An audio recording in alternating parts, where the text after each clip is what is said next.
Guys ನೋಡಿ ನಮ್ಮ ಶೋಯಿನ್ ಇವತ್ತು ಟೆಂಟ್ ಹೌಸ್ ತರಿಸ್ಕೊಂಡಿದ್ದೆ. ಅಂದರೆ ಯಾವ ರೀತಿ ಇದೆ ಅಂತ ಹೇಳ್ಬಿಟ್ಟು ಓಪನ್ ಮಾಡಿ ನೋಡೋಣ. ಬೇರೆ ಕಲರ್ ಇದ್ದರೆ ವಾಪಸ್ ಕಳ್ಸೋಣ. ಹಾಂ ನೀನು ಹೇಳು, ವಾಪಸ್ ಕಳ್ಸೋಣ ಅಂದರೆ ವಾಪಸ್ ಕಳ್ಸೋಣ.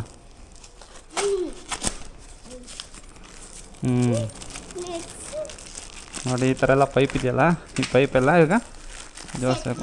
ಯಾವ ರೀತಿ ಕಟ್ಟೋದು ಅಂತ ಬಿಡಿ. ರೆಡ್ ಮತ್ತು ಯೆಲ್ಲೋ ಮತ್ತು ಗ್ರೀನ್ ಇದೆ ನೋಡಿ, 3 ಇದೆ. ಫಸ್ಟು ಈ ಎಲ್ಲ ಜಾಯಿನ್ ಮಾಡ್ಕೊಂಬೋಣ. ಕೊಡಿ ಚಿಕ್ಕವೆಲ್ಲ ಕೊಡಿಲಿ ಕೈ. ಚಿಕ್ಕವೆಲ್ಲ ಒಂದು ಸೈಜು, ದೊಡ್ಡವೆ ಒಂದು ಸೈಜು. ಅದೇ ಸೈಜ್ ಐದು ಕೊಡಲ್ಲ ಇಲ್ಲಿ ಬೇಡ, ದೊಡ್ಡ ಸೈಜ್ ಇದು. ದೊಡ್ಡ ಹೋಗಾಕು, ಚಿಕ್ಕ ಹೋಗಾಕೋದು ಹಂಗೆ ನೋಡೋಂತಾರೆ ಹೆಂಗೆ ಆಗುತ್ತೆ ಅಂತ ಹೇಳ್ಬಿಟ್ಟು. ಅವೆಲ್ಲ B3 ದೊಡ್ಡವು ಮಾತ್ರ, ದೊಡ್ಡವಲ್ವ ಅವು? ಸರಿ